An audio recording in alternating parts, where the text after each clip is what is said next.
Ready, boys? We're good to go. We're ready.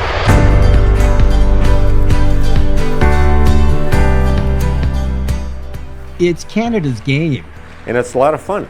a weekly ritual these guys just can't live without. You kind of refine the joy that you had when you were a kid. Many here first hit the ice as kids, I started playing hockey when I was probably 5 years old. and after taking decade-long breaks from the sport to work and raise families, It's a big part of my life now.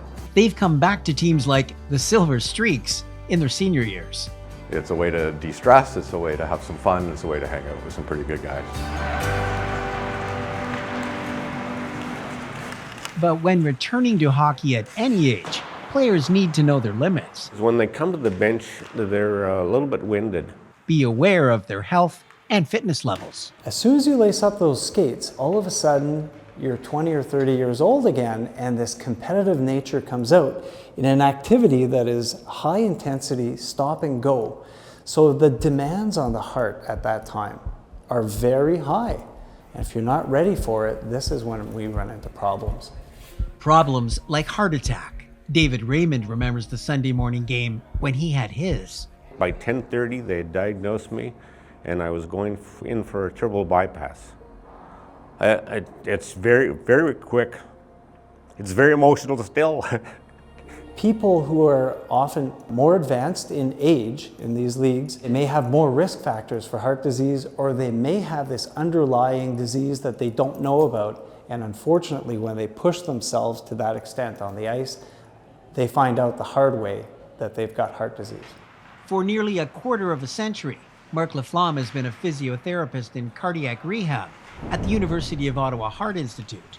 Well, what we want to avoid is the weekend warrior syndrome. Mark cautions, don't count on hockey here to get fit. But the reverse is true. We need to be in shape to play hockey to avoid the risk.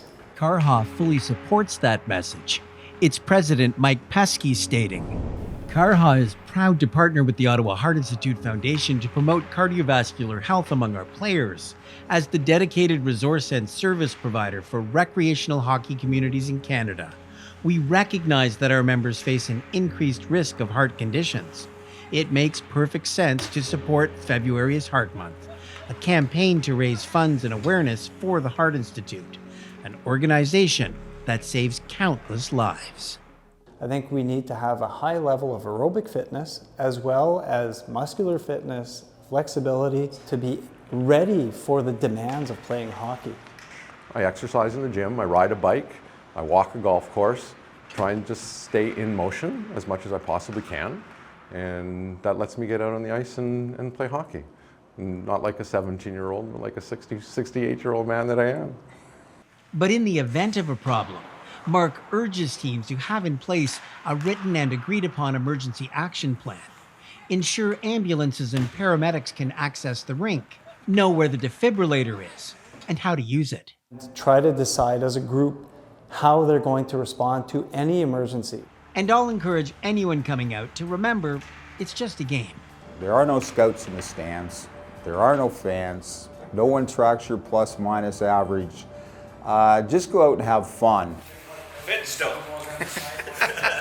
Given just the right fitness levels, your life on the ice could happily go into overtime. How long will you play? I don't know. I bought new skates, so that's a good sign. And I've got 6 sticks, so that's probably a really long time.